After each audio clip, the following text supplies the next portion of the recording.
आपने गौर किया होगा जब हम कोई कार्बोनेटेड ड्रिंक को हम डे टू डे लाइफ में कोल्ड ड्रिंक कहते हैं, हम इसे सोडा वाटर कहते हैं। जब हम किसी कार्बोनेटेड ड्रिंक को गिलास में डालते हैं तो वहाँ बुलबुला निकलता है। क्या आप जानते हैं ये बुलबुला किसका होता है? ये बबल कार्बन डाइऑक्साइड का होता है। हम जब इसे गिलास में डालते हैं या फिर जब ढक्कन भी इसका खोलते हैं तो बबल्स निकलता है। जब ये सोडा वाटर बंद रहता है उस समय इसके अंदर जो लिक्विड है उस लिक्विड में बहुत कम बबल्स दिखता है।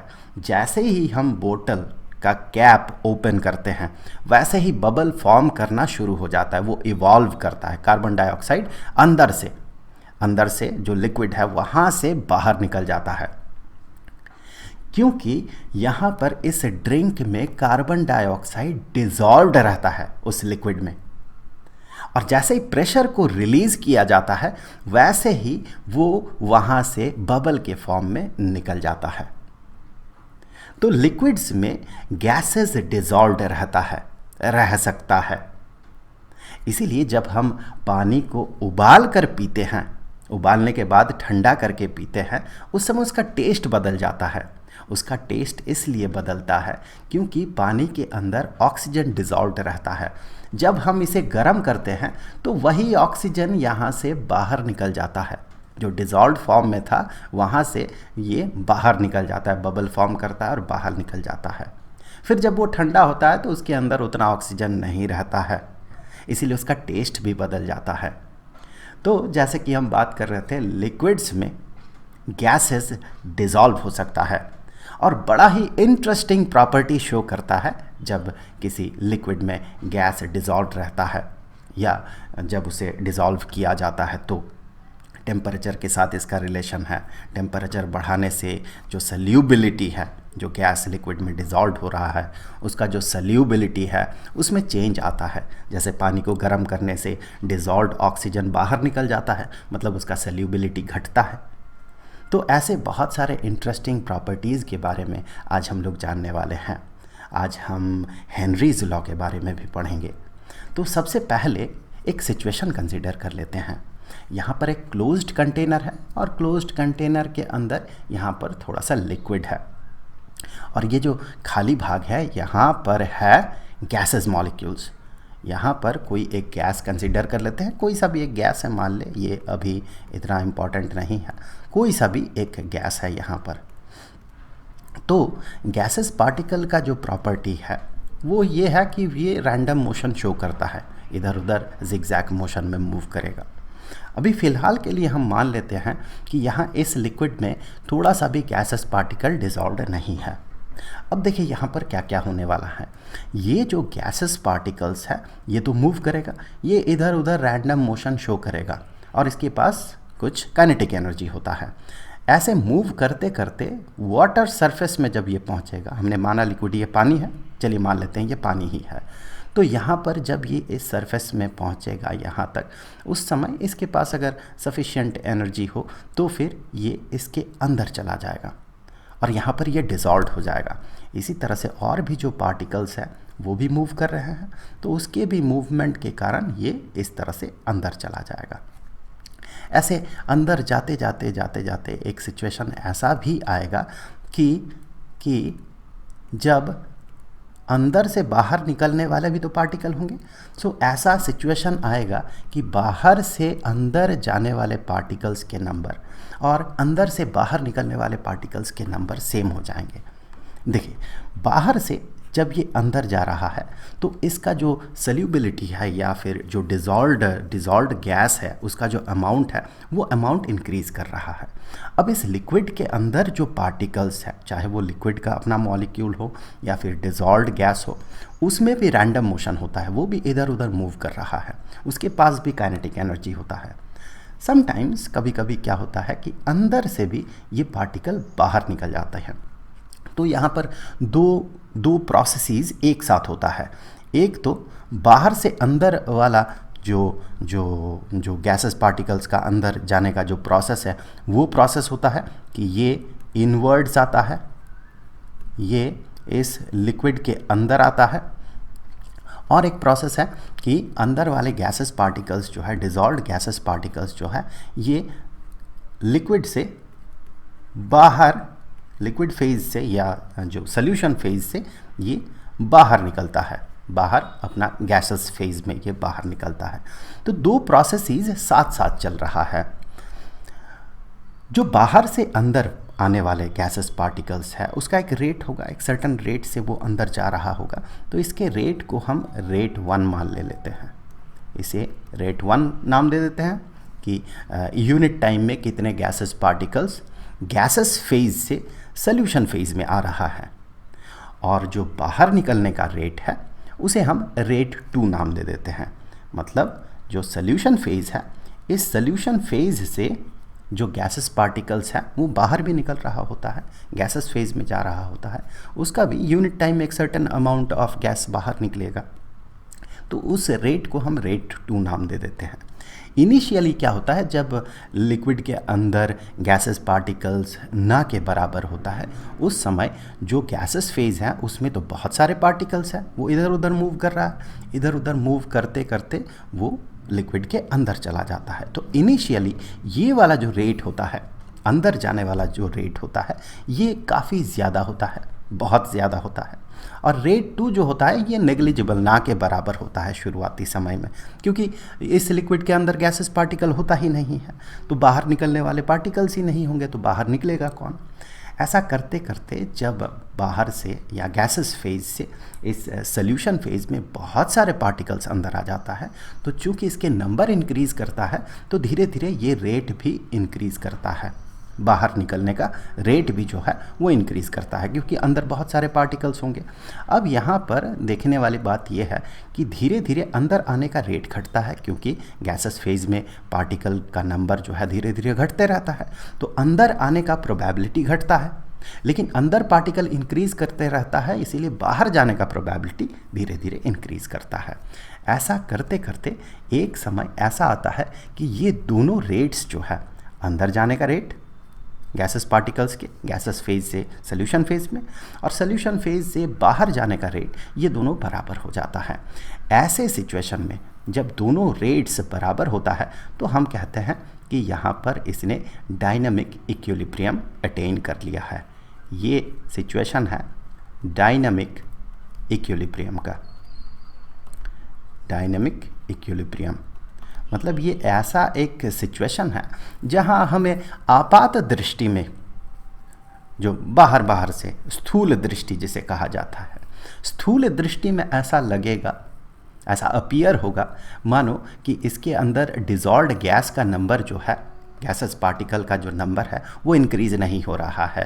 मतलब इसका यहाँ पर जो सल्यूबिलिटी है या जो अंदर डिजॉल्व्ड गैस का अमाउंट है वो इतना ही रह जाएगा, फिक्स्ड रह जाएगा, हमें ऐसा बाहर बाहर दिखेगा। ये डायनेमिक इक्विलिब्रियम आता है। रेट 1 और रेट 2 या रेट इनवर्ड्स और रेट आउटवर्ड्स ये दोनों इक्वल हो जाता है। अब देखिए, अगर हम यहाँ पर प्रेशर थोड़ा सा इंक्रीज़ कर दे तो फिर ये जो सल्यूबिलिटी है, जितना अमाउंट में ये डिजॉल्व्ड है गैस इस लिक्विड के अंदर, उस सल्यूबिलिटी में कुछ फ़र्क पड़ेगा। चलिए, इसके लिए हम इसी सिचुएशन को कुछ ऐसे कंसीडर कर लेते हैं। यहाँ पर हम पिस्टन लगा देते हैं और यही वाला जो सिचुएशन है, इसी वाले सिचुएशन को हम एक बार यहाँ पर ड्रॉ करते हैं, एकदम यही वाला सिचुएशन, लेकिन इस बार पिस्टन लगा हुआ है। इस बार हमने पिस्टन लगा दिया। ये गैसेस फेज में ये गैसेस पार्टिकल्स हैं और यहाँ पर लिक्विड में डिजॉल्व्ड ये सारे गैसेस पार्टिकल्स हैं। ये डायनामिक इक्विलिब्रियम में है। अब देखिए, यहाँ पर अगर हम प्रेशर को इंक्रीज़ करेंगे तो क्या होगा। यहाँ पर अब डायनामिक इक्विलिब्रियम में था ये, मतलब यहाँ और अमाउंट में गैसेस पार्टिकल जो है ये डिज़ोल्व नहीं होगा। लेकिन अब की बार हम क्या करेंगे, यहाँ पर जो पिस्टन लगा हुआ है उस पिस्टन में थोड़ा सा फोर्स अप्लाई किया गया, या फिर आप ऐसे भी इसे देख सकते हैं, थोड़ा इसमें वेट डाल दिया गया। यहाँ पर थोड़ा सा वेट डाल दिया गया, तो वेट डालने से क्या हुआ कि ये थोड़ा ज़्यादा प्रेशर नीचे की तरफ प्रोवाइड करेगा। अब देखिए, यहाँ पर जो गैसेस पार्टिकल्स थे ये जो गैसेस पार्टिकल्स थे ये थोड़ा करीब करीब आ जाएगा, क्योंकि हमने पिस्टन को नीचे उतार दिया, हमने प्रेशर को इंक्रीज़ किया। टेक्निकली कहें तो हमने प्रेशर को इंक्रीज़ किया। प्रेशर को इंक्रीज़ करने से देखिए जगह थोड़ा कम पड़ गया, लेकिन गैसेस पार्टिकल्स उतना ही है। अगर टेम्परेचर में कोई चेंज नहीं आ रहा, मतलब इसमें इसके काइनेटिक एनर्जी में, एवरेज जो काइनेटिक एनर्जी है उसमें भी कोई चेंज नहीं आया है। हमने धीरे धीरे पिस्टन को नीचे उतारा है, तो इसके पास देखिए कम जगह है।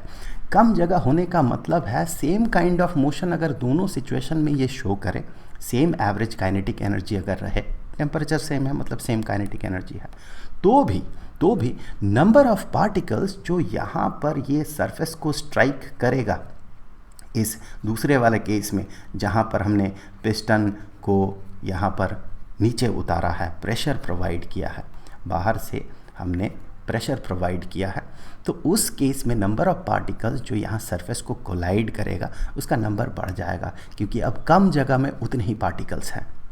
जब इसका नंबर इंक्रीज़ कर जाएगा, कोलाइडिंग पार्टिकल का नंबर इंक्रीज़ कर जाएगा यूनिट टाइम में, इस केस में भी अगर 1 सेकंड कंसिडर करें और दूसरे केस में भी 1 सेकंड में कंसिडर करें, तो दूसरे केस में सरफेस को यूनिट टाइम में या 1 सेकंड हमने मान लिया था, तो उस 1 सेकंड में ज़्यादा नंबर ऑफ पार्टिकल कोलाइड करेगा, मतलब अंदर जाने का प्रोबेबिलिटी इंक्रीज़ कर जाएगा। अब अंदर जाने का प्रोबेबिलिटी अगर इंक्रीज़ कर जाएगा, और इससे पहले ये इक्विलिब्रियम में था जहाँ रेट 1 और रेट 2 या रेट इनवर्ड्स और रेट आउटवर्ड्स दोनों बराबर था, अब रेट इनवर्ड्स का प्रोबेबिलिटी थोड़ा इंक्रीज़ कर गया। इसका मतलब क्या होगा? इसका मतलब इसका सल्यूबिलिटी इंक्रीज़ करेगा। जो सल्यूबिलिटी है, जो डिज़ॉल्व्ड गैस का जो अमाउंट है, जितना मैक्सिमम अमाउंट में ये डिज़ॉल्व हो सकता है, उसी को इसका सल्यूबिलिटी कहा जाएगा, इस गैस का इस लिक्विड में। तो सल्यूबिलिटी जो है इस गैस का इस लिक्विड में, ये सल्यूबिलिटी इंक्रीज़ कर जाएगा। कब? जब प्रेशर को इंक्रीज़ किया जाएगा। तो ये जो सल्यूबिलिटी है, सल्यूबिलिटी गैसेस पार्टिकल का लिक्विड में सल्यूबिलिटी, ये प्रेशर डिपेंडेंट होता है, और यहीं से आता है हेनरीज लॉ। तो एक इंग्लिश केमिस्ट थे विलियम हेनरी, उन्होंने एक रिलेशन दिया था। ये जो प्रेशर है, गैस का प्रेशर जो है यहाँ पर, ये गैस जो प्रेशर प्रोवाइड कर रहा है यहाँ पर, ये प्रेशर और जो जिस अमाउंट में ये इस लिक्विड में डिज़ॉल्व होगा, इनके बीच एक रिलेशन होता है। हमने देखा क्लियरली, हमने यहाँ पर मॉलिक्यूलर लेवल में जाकर देखा कि प्रेशर को इंक्रीज़ करने से सल्यूबिलिटी जो है ये इंक्रीज़ करना चाहिए। और सल्यूबिलिटी को मेज़र करने का एक तरीका हो सकता है कि इस सल्यूशन फेज़ में जो यहाँ पर गैसेस पार्टिकल्स है, उनका मोल फ्रैक्शन कितना है। देखिए, सल्यूबिलिटी ज़्यादा होने का मतलब क्या है? ज़्यादा से ज़्यादा गैसेस पार्टिकल इस सल्यूशन फेज़ में है, ज़्यादा से ज़्यादा अमाउंट में गैसेस पार्टिकल। अब कितना गैसेस पार्टिकल्स, किस फ्रैक्शन में गैसेस पार्टिकल इस सॉल्यूशन में है, उसे मेज़र करने का एक तरीका क्या हो सकता है? Mole fraction. So mole fraction से इंटर रिलेट किया जा सकता है यहाँ पर, या मोल फ्रैक्शन से इस सल्यूबिलिटी को रिप्रेजेंट किया जा सकता है, मेज़र किया जा सकता है। सो मोल फ्रैक्शन एक ऐसा तरीका हो सकता है जिससे कि इस गैस का इस लिक्विड में सल्यूबिलिटी कितना है ये रिप्रेजेंटेड हो। मोल फ्रैक्शन किसका होगा? ऑब्वियसली गैसेस पार्टिकल का मोल फ्रैक्शन होगा। तो यहाँ पर जो विलियम हेनरी थे, उन्होंने जो गैस का प्रेशर है, यहाँ पर चलिए मैं फिर से ड्रॉ कर लेता हूँ, यहाँ पर ये गैसेस पार्टिकल्स जो है यहाँ पर, और ये डिज़ॉल्व्ड गैस मॉलिक्यूल्स जो है यहाँ पर इस लिक्विड में। तो ये जो प्रेशर प्रोवाइड कर रहा है, ये जो प्रेशर प्रोवाइड कर रहा है, गैस का जो प्रेशर होगा, ऑब्वियसली ये चारों तरफ बराबर होगा, इस कंटेनर में चारों तरफ ये प्रेशर बराबर होगा, pressure due to this gas.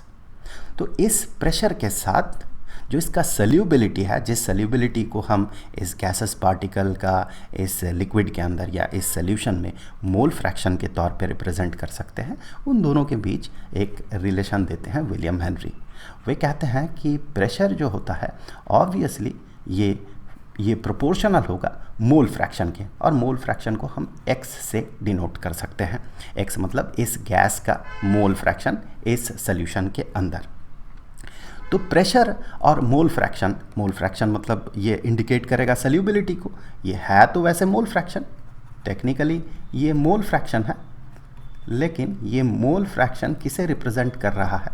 ये मोल फ्रैक्शन जो है ये रिप्रेजेंट कर रहा है सॉल्युबिलिटी को। ये सॉल्युबिलिटी को रिप्रेजेंट कर रहा है।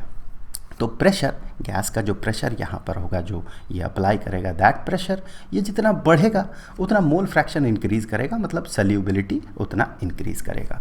तो यहाँ पर ये P जो है, this P is pressure of that gas.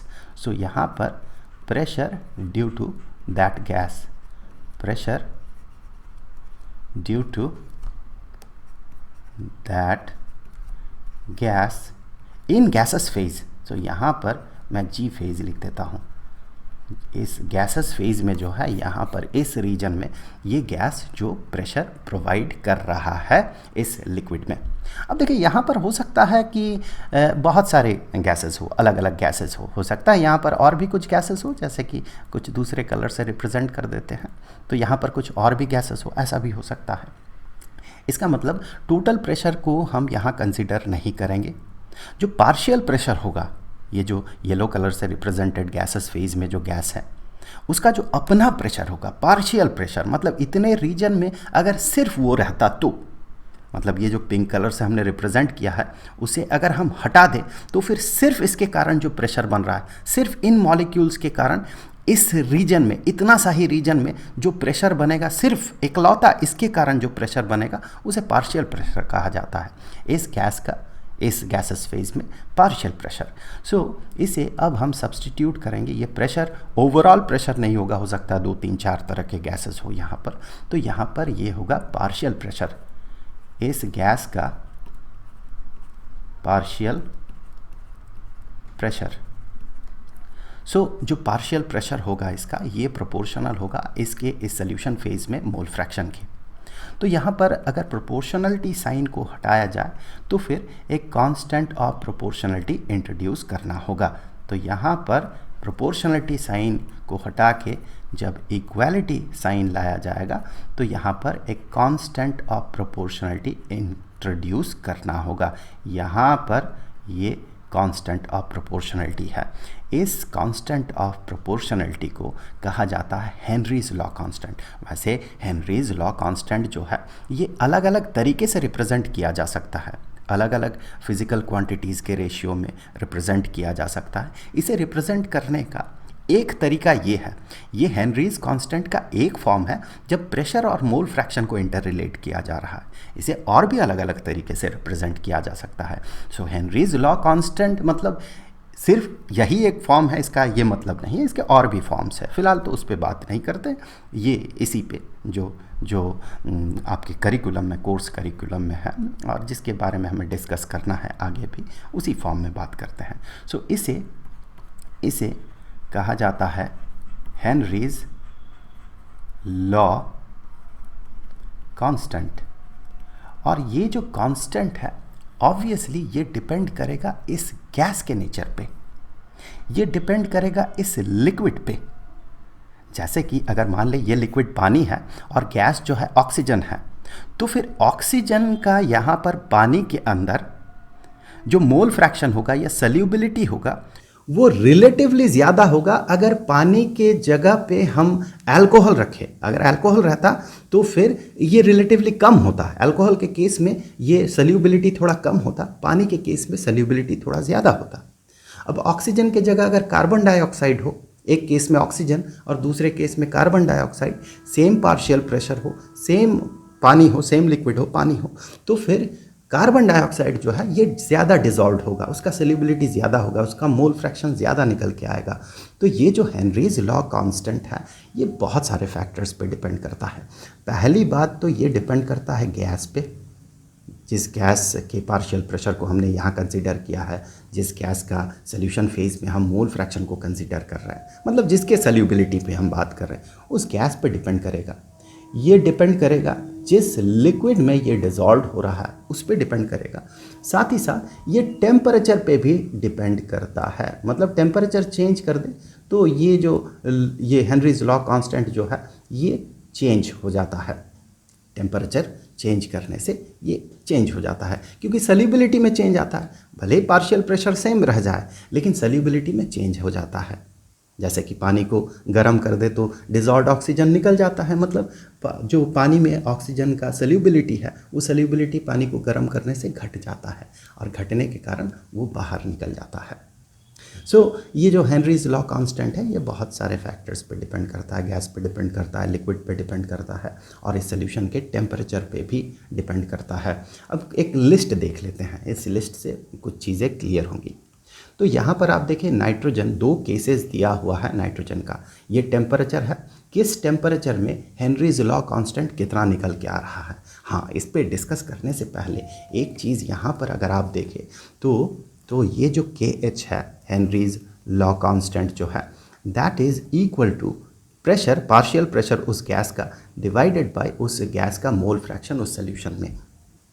तो चूंकि ये मोल फ्रैक्शन रिप्रेजेंट कर रहा है सल्यूबिलिटी को, तो हम कह सकते हैं कि ये जितना इंक्रीज करेगा प्रेशर को, अगर हम कांस्टेंट रखें तो KH जितना ज़्यादा होगा, जिसके लिए जितना ज़्यादा होगा उसके लिए ये x का वैल्यू जो है दैट मीन मोल फ्रैक्शन या फिर कहें ये तो सल्यूबिलिटी को रिप्रेजेंट कर रहा है, ये उतना कम होगा। अगर हम प्रेशर को कांस्टेंट रखते तो दो अलग अलग सिचुएशन कंसीडर कर रहे हैं। मान ले ऑक्सीजन और कार्बन डाइऑक्साइड सेम लिक्विड है, उस केस में KH जिसका ज़्यादा होगा उसके लिए x या मोल फ्रैक्शन उसका कम होगा। दोनों इन्वर्सली प्रोपोर्शनल होगा, दोनों के लिए सेम पार्शियल प्रेशर कंसीडर कर लेते हैं। ऐसा सिचुएशन यहाँ पर लिक्विड है और यहाँ पर ऑक्सीजन है और यहाँ पर सेम टाइप का कंटेनर है, सेम वॉल्यूम है, सेम लिक्विड है, सब कुछ सेम है और यहाँ पर कार्बन डाइऑक्साइड है। तो जिसके लिए KH हेनरीज लॉ कांस्टेंट जिसके लिए ज़्यादा होगा तो उसके लिए ये मोल फ्रैक्शन जो है कम होगा, प्रोवाइडेड दैट अंदर जो प्रेशर है इस गैसेस फेज में जो प्रेशर है दोनों ही केस में सेम है। तो ये बात अभी फ़िलहाल ध्यान रखने वाली है, तब जाके चार्ट जो हम देखेंगे वो बेहतर समझ में आएगा। तो यहाँ पर अब देखें नाइट्रोजन को अगर हम कंसीडर करें तो यहाँ पर दो टेम्परेचर्स देखें, यहाँ पर 293 केल्विन, 293 केल्विन का मतलब 20 डिग्री सेल्सियस के आसपास है और 303 केल्विन मतलब ये 30 डिग्री के आसपास, 30 डिग्री सेल्सियस के आसपास है। तो दोनों में आप KH का वैल्यू देखें तो KH का वैल्यू टेम्परेचर बढ़ाने से इंक्रीज़ कर रहा है, मतलब सल्यूबिलिटी घट रहा है। और ये जो हम सल्यूबिलिटी देख रहे हैं गैस का यहाँ इस लिस्ट में, ये पानी में उसका सल्यूबिलिटी हम देख रहे हैं। ऑक्सीजन के केस में भी हमें वही चीज़ दिखता है कि जो KH है ये KH का वैल्यू जो है ये KH का वैल्यू इंक्रीज़ कर रहा है, मतलब सल्यूबिलिटी घट रहा है। और प्रैक्टिकल लाइफ में भी, डे टू डे लाइफ में भी हम यही चीज़ देखते हैं कि पानी को गर्म कर दे तो वहाँ से ऑक्सीजन निकल जाता है, मतलब उसका सल्यूबिलिटी घट जाता है। अब एक बार कार्बन डाइऑक्साइड का सल्यूबिलिटी देखें, यहाँ पर इसका सिर्फ एक ही सल्यूबिलिटी का वैल्यू दिया हुआ है या KH का वैल्यू दिया हुआ है विच इज़ 1.67। अभी अगर आप नाइट्रोजन 293 में ही कंपेयर कर लेते हैं, नाइट्रोजन को और ऑक्सीजन को 293 केल्विन यानी कि 20 डिग्री सेल्सियस में अगर हम कंपेयर करते हैं तो हम ये पाते हैं कि ऑक्सीजन के लिए KH का वैल्यू जो है ये कम है, मतलब नाइट्रोजन से ऑक्सीजन का सल्यूबिलिटी ज़्यादा है और सिर्फ 5 केल्विन का ही डिफरेंस है। तो हम यहाँ इसे भी कंपेयर कर सकते हैं, ये NCERT से लिया हुआ डेटा है, एग्जैक्ट वही डेटा है। तो यहाँ पर भी 298 केल्विन है, थोड़ा सा 5 डिग्री सेल्सियस या 5 केल्विन का डिफरेंस है, तो हम इसे कंपेयर कर सकते हैं। तो कंपेयर करके देखिए ये जो है इसका वैल्यू बहुत बहुत कम है। कार्बन डाइऑक्साइड के लिए KH यानी कि हेनरीज लॉ कांस्टेंट का वैल्यू बहुत बहुत कम है। अब बहुत बहुत कम है इसका मतलब इसका सल्यूबिलिटी बहुत ज़्यादा होता है। पानी में कार्बन डाइऑक्साइड का सल्यूबिलिटी बहुत ज़्यादा होता है, इसीलिए हमारे ब्लड में जो लिक्विड होता है, पानी होता है, वही पानी अधिकतर कार्बन डाइऑक्साइड को कैरी करके ले जाता है। सो जब वो वापस आता है बॉडी से, जब हार्ट तक वापस आता है, लंग्स तक, फिर लंग्स तक वापस आता है, कार्बन डाइऑक्साइड जो है अधिकतर भाग में जो ब्लड के अंदर जो पानी होता है उसी पानी में ये डिज़ोल्व होके ये कैरिड फॉरवर्ड होता है। तो यहाँ से एक चीज़ हम ये देख सकते हैं कि टेम्परेचर बढ़ाने से सल्यूबिलिटी घटता क्यों है। तो जैसे कि हमने इससे पहले जब सॉलिड को लिक्विड में घोल रहे थे वहाँ पर ले चैटलियर्स प्रिंसिपल हमने देखा था, तो उस लॉजिक से ले चैटलियर प्रिंसिपल से भी हम इस चीज़ को समझ सकते हैं कि टेम्परेचर को इंक्रीज़ करने से एग्जैक्टली होता क्या है, और यहाँ से हमें क्यों ऐसा लगता है या ऐसा दिखता है कि जो सल्यूबिलिटी है ये सल्यूबिलिटी घट गया है। वैसे यहाँ पर हम मान लेते हैं ये जो है लिक्विड है, यहाँ पर लिक्विड है, और गैसेस पार्टिकल्स को मैं यहाँ पर ड्रॉ कर लेता हूँ। सो ये गैसेस पार्टिकल्स जो है ये गैसेस पार्टिकल्स है। सो गैसेस पार्टिकल्स के बीच थोड़ा सा भी अट्रैक्शन नहीं होता है। ये गैस का नेचर होता है कि दो गैसेस पार्टिकल्स के बीच अट्रैक्टिव फोर्स नहीं होता, क्योंकि वो बहुत दूर दूर होता है उनके बीच। जैसे लिक्विड में लिक्विड के बीच बॉन्ड बनता है, कोई ख़ास बॉन्ड ना सही तो वहाँ पर लंडन डिस्पर्सिव फोर्स काम कर जाता है। तो इस तरह से लिक्विड में बॉन्ड बनता है। अब लिक्विड पार्टिकल को यहाँ मैं ड्रॉ कर रहा हूँ। सो यहाँ पर लिक्विड पार्टिकल्स और उन्हीं लिक्विड पार्टिकल्स के बीच यहाँ पर ये जो गैसेस मॉलिक्यूल्स है, ये गैसेस मॉलिक्यूल्स उन्हीं के बीच यहाँ पर डिसॉल्व्ड फॉर्म में है। तो यहाँ पर गैसेस के बीच किसी भी तरह का फोर्स काम नहीं करता है, नेग्लिजिबली स्मॉल। जब दो गैसेस पार्टिकल बहुत क्लोज आता है तभी एक हल्का सा बॉन्ड लाइक फीचर यहाँ पर दिखता है, लेकिन यहाँ पर ये बहुत क्लोज होता है, रिलेटिवली क्लोज होता है। तो इन जगहों पे लिक्विड के अंदर या फिर कहें इस सॉल्यूशन फेज में यहाँ पर इन पार्टिकल्स के बीच बनता है बॉन्ड। अब बॉन्ड बनता है, इसे उल्टे तरफ से देखें तो इस बॉन्ड को तोड़ना होगा, तो इसे बाहर निकालना होगा। इस गैसेस मॉलिक्यूल को अगर बाहर निकालना होगा आपको, तो फिर इस बॉन्ड को तोड़ के निकलेगा। ये बॉन्ड को तोड़ के निकलेगा मतलब इसे एनर्जी प्रोवाइड करना होगा, तब जाके ये गैसेस फेज में जाएगा। कुछ एनर्जी इसे चाहिए होगा। वैसे ये एनर्जी ये इस सॉल्यूशन के पार्टिकल का जो काइनेटिक एनर्जी है उसी से मिल जाता है, और उसी से ये इस सॉल्यूशन फेज से गैसेस फेज में जा सकता है। लेकिन समझने वाली बात ये है कि इसे कुछ एनर्जी चाहिए होगा इस बॉन्ड को तोड़ने के लिए। मतलब जब बॉन्ड बना उस समय एनर्जी रिलीज हुआ होगा, ठीक उसका उल्टा।